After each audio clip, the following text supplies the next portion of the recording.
Alors, salam alaikum et bonjour tout le monde. Donc, je vais vous présenter l'exercice 4 de TP2.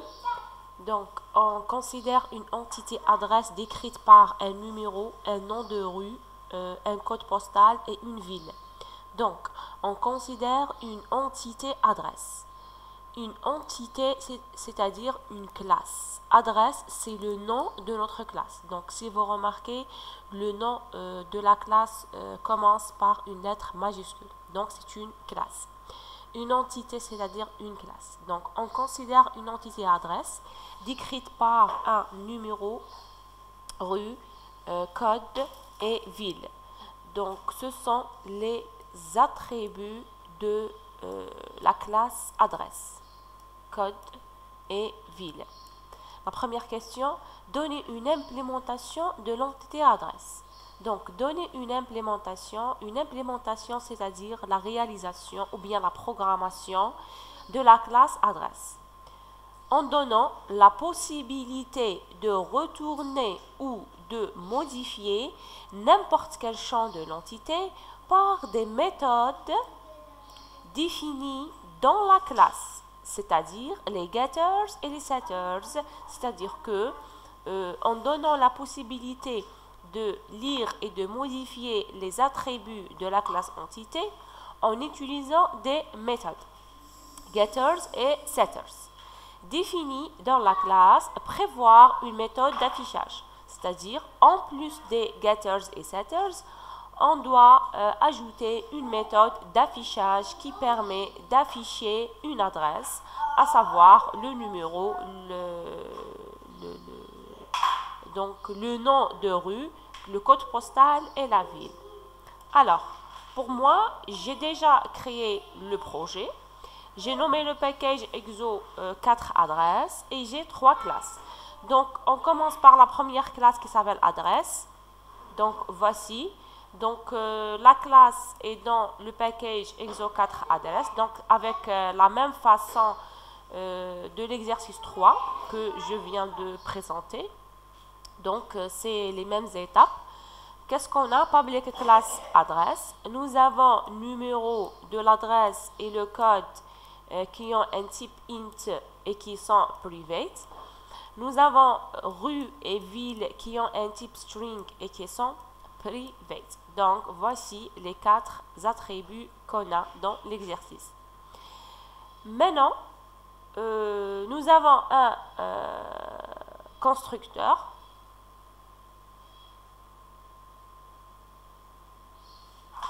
Donc, voici le constructeur de l'adresse. Donc, public address. Nous avons numéro, rue, ville, code. Alors, this numéro qui est en bleu, c'est-à-dire celui-là de l'attribut, est égal à numéro marron de l'argument. This.rue de l'attribut qui est en bleu est égal à rue de l'argument. This.ville de l'attribut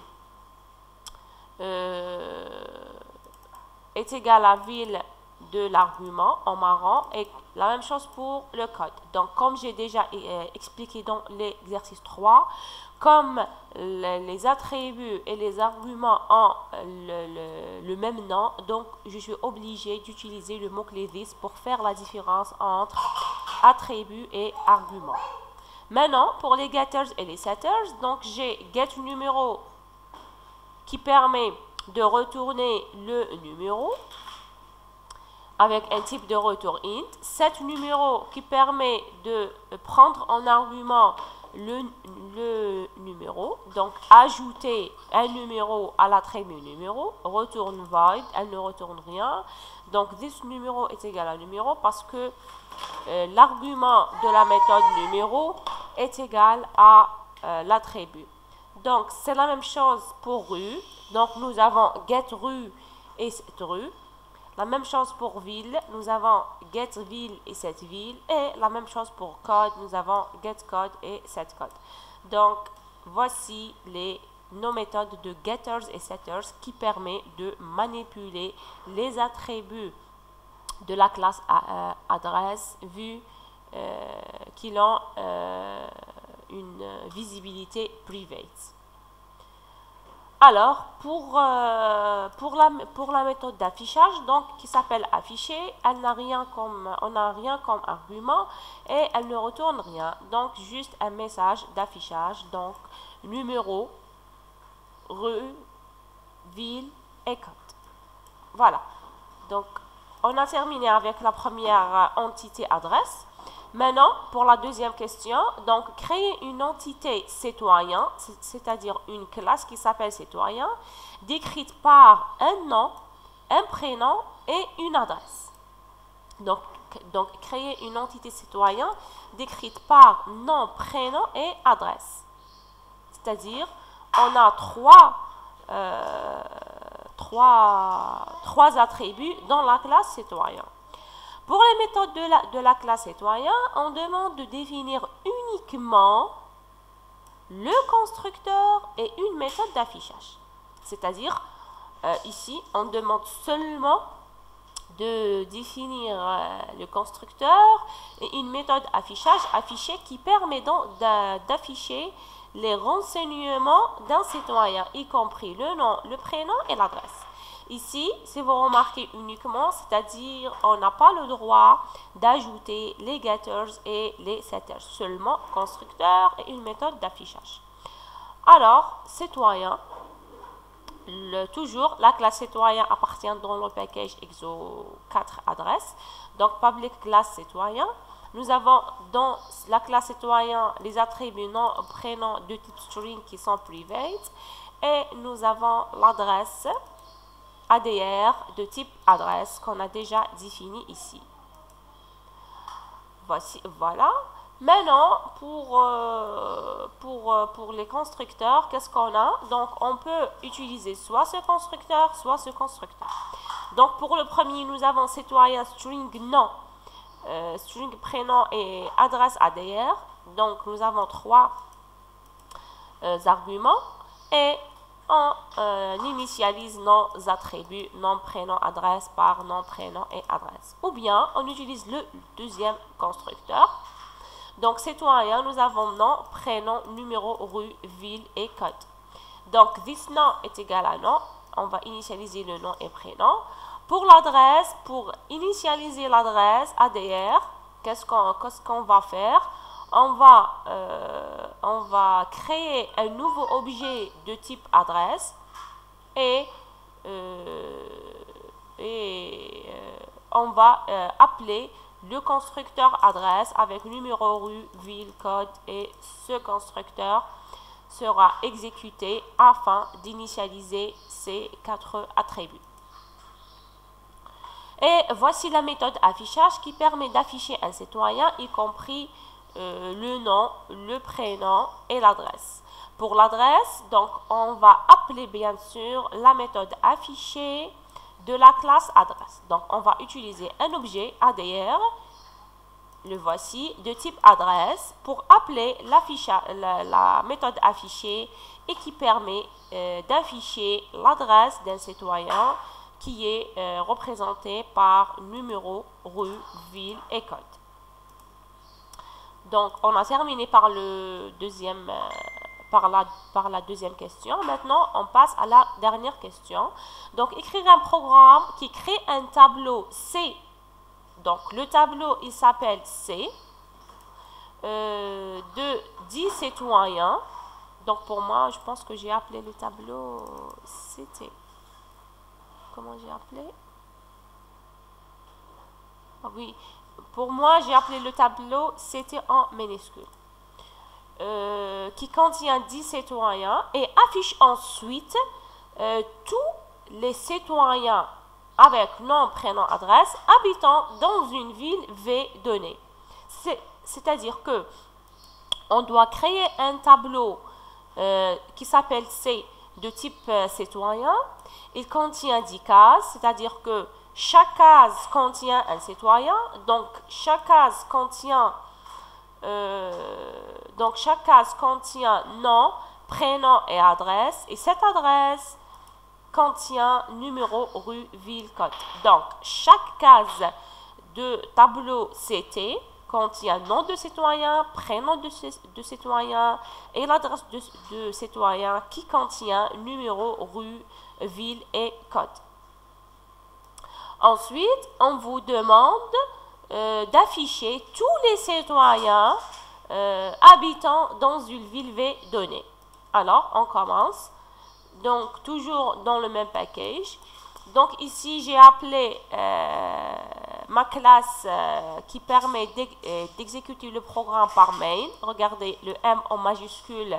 Donc, c'est une classe et c'est pas une méthode. Donc, dans la classe main, j'ai la méthode main. Alors, j'ai déclaré un objet scan de type scanner. Donc, comme on a déjà vu en cours, donc la classe scanner permet la lecture à partir de clavier. Donc, pour l'utiliser, il faut importer le package qui contient cette classe-là. Donc, la classe scanner, avec S en majuscule, appartient dans le package utile et ce package utile appartient dans le package Java. Alors, maintenant, si on veut utiliser la classe scanner, on doit importer cette classe-là afin que notre programme peut exécuter cet objet. Donc, scanner et scan. Donc, on a déclaré un objet qui s'appelle scan de type scanner. New scanner system.int, on a créé cet objet-là. Maintenant, qu'est-ce qu'on a? On a un message qui sera affiché sur l'écran. Donnez la taille du tableau de citoyens. Alors, ici, on a 10 citoyens. Alors, on doit récupérer la valeur, par exemple, 10, qui est un entier. Pour cela, on va utiliser l'objet scan, notre objet, qui permet la lecture à partir de clavier. .nextInt, donc ici, on va utiliser la méthode qui permet la lecture d'un entier, comme on a déjà vu en cours. Donc, nextInt permet la lecture d'un entier. Regardez. Donc, scan. Nous avons une multitude de méthodes. Donc, nextChart pour la lecture d'un chart, nextByte pour la lecture d'un byte, ainsi de suite. Donc, pour moi, je vais utiliser nextInt pour la lecture d'un entier. L'entier, voici l'entier est représenté par la variable x de type int. Donc, int x, c'est-à-dire la valeur 10, d'accord, est égal à scan.nextInt. Maintenant, je déclare un tableau. Je l'ai appelé ici CT. Donc, citoyen. Donc, le tableau CT, il est de type citoyen.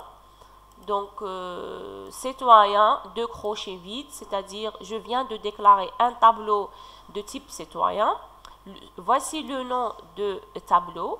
Et maintenant, je vais créer ce tableau-là à l'aide de l'opérateur new en utilisant le type et ici x qui représente la taille du tableau qui est 10. Maintenant, la lecture du tableau, donc system.out.println, lecture du tableau. Alors, on va utiliser bien sûr une boucle. Donc, une boucle, donc for i, un indice i qui commence par 0. Le i est inférieur strictement à la taille du tableau, c'est-à-dire que la taille du tableau est 10, donc le i est inférieur strictement à 10, donc de 0 à 9. Et on incrémente le i. Maintenant, appel au deuxième constructeur afin de remplir le tableau. Alors, CT de i, c'est-à-dire pour chaque case de tableau, je crée un objet citoyen et j'appelle ce constructeur afin d'ajouter les valeurs lues par clavier. Donc, la première valeur, scan.next, next, c'est-à-dire la lecture d'une chaîne de caractères. Donc, pour la première valeur, lu représente le nom. La deuxième valeur, lu représente le prénom. La troisième valeur, lu représente, donc, qu'est-ce qu'on a comme int?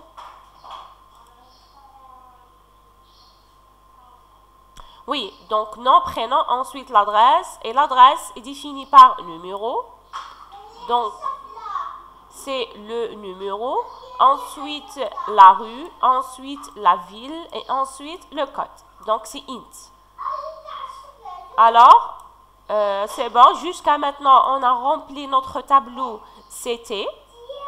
Maintenant, la lecture de la ville. Donc, on doit avoir une ville afin d'afficher tous les citoyens qui habitent à la même ville. Donc, system.out.print à la lecture de la ville.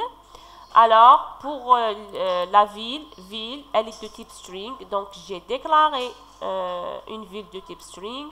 Maintenant, je dois utiliser l'objet scan pour la lecture de ville qui est de type chaîne de caractères.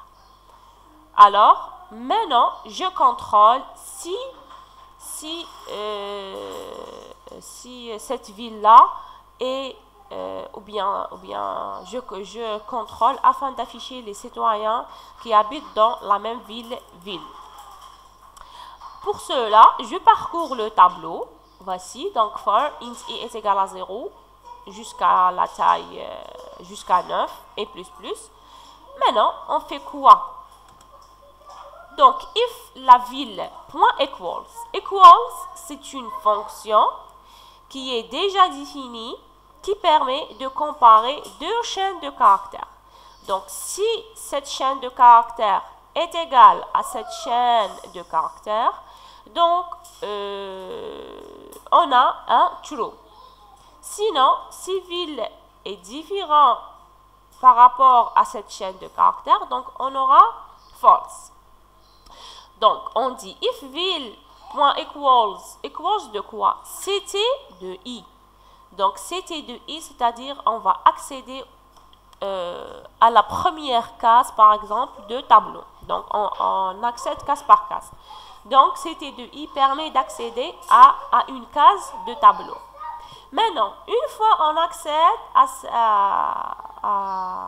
cette case-là, dans la case, nous avons nom, prénom, numéro, ville, rue et code.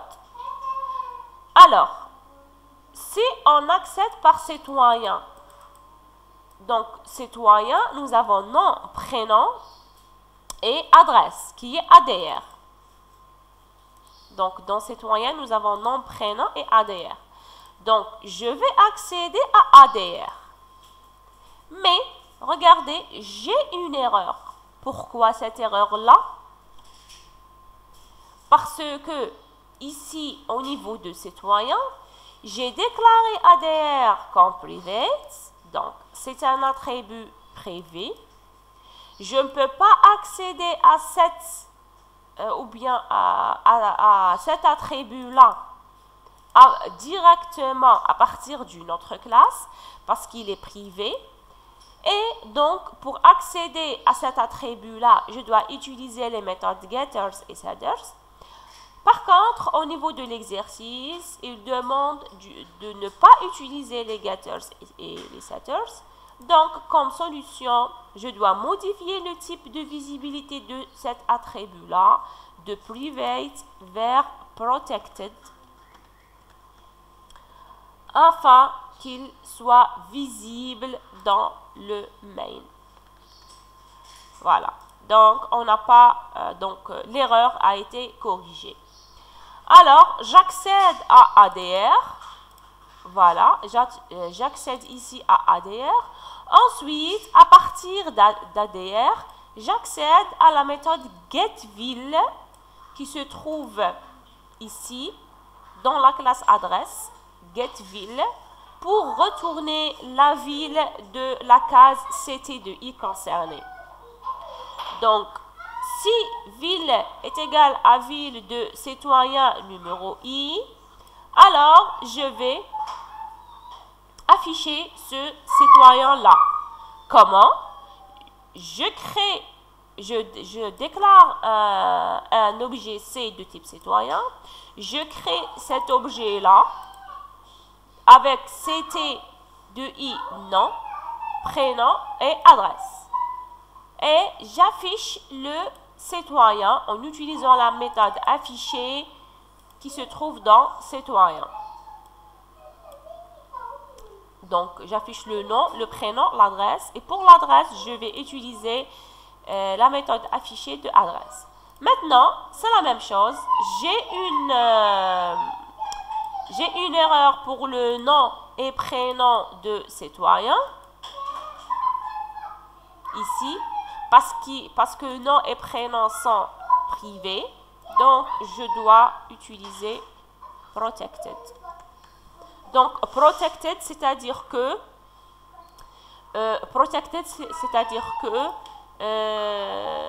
ces attributs peuvent être utilisés dans des classes qui se trouvent dans le même package.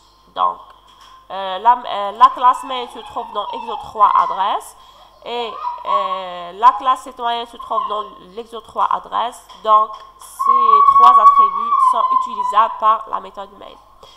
Donc, si vous remarquez ici, on a un warning. Donc, après avoir corrigé le type de visibilité de nom, prénom, adresse, on a un warning sur scan ici. Il nous demande de utiliser le type private et statique pour scan. Donc, l'objet scan doit être en privé afin de sécuriser ces attributs-là. Voilà, donc si on veut exécuter le programme, donc voici, on clique ici. Donc, donner la taille du tableau de citoyen. Donc, pour moi, je vais donner seulement 3. Pardon, et non pas 10, parce que c'est très long. Donc, 3. La lecture du tableau, donc, pour le premier citoyen, donc, c'est AA, le nom. BB, le prénom. 1, le numéro. CC, la rue. Et DD, la ville. Et 2 pour le code. Pour le deuxième citoyen, par exemple, je donne, je ne sais pas, je pense qu'il y a... Alors, je vais réexécuter. Il y a une sorte de ligne. Donc, 10. Donc, AA, BB, 1, CC et DD et 2. Pour le deuxième citoyen, non, 2. Je n'ai pas fait sur 2 lignes. 2. Voilà. Donc, ensuite, par exemple, A, B, C, D. Donc, le deuxième citoyen, c'est EE, FF. Par exemple, 3, GG, HH et 4. Pour le dernier citoyen, je vais donner la même ville que celui du premier citoyen. Donc II, il s'appelle nom, prénom, par exemple 2. Et ici, je vais donner DD. DD, c'est-à-dire la même ville que le premier. Ah, DD2. Oui, DD2. Et une valeur à la fin. Je pense qu'il y a une erreur. Ici, il y a un vide. Donc, oui. Je vais réexécuter. Donc, on a 10. Parce que j'ai mis ici entrée. Donc, il y a une erreur dans l'affectation des valeurs lues par clavier par rapport aux variables. Donc, 10. Non, c'est pas un 10, c'est 3. 3. Lecture du tableau. Donc, c'est AA, BB, 1, CC, DD et 2. Pour le deuxième citoyen, EE, FF, 1, GG et HH. 3, par exemple. Pour le dernier citoyen, donc je vais donner la même ville. Donc, 1, par exemple, GG. Et la même ville, c'est DD. avec le premier citoyen pour afficher le premier et le dernier citoyen. 5. Donc, la lecture de la ville, donc pour la ville, c'est DD. Donc, la lecture de la ville, pour la ville, c'est DD. Et voilà, j'ai 2 citoyens. Le premier qui a le nom AA, prénom bébé, pour l'adresse 1, rue CC et ville DD et code 2. Donc, voici le premier citoyen, donc AA bébé. Ensuite 1, ensuite CC et DD, et on termine par 2. Pour le dernier citoyen qui habite dans DD, donc il s'appelle RRGG, numéro 1, rue GG, et ville DD et code 5. Voilà. Alors, j'ai terminé pour cet exercice. Je vous remercie pour votre écoute et à la prochaine, Inch'Allah.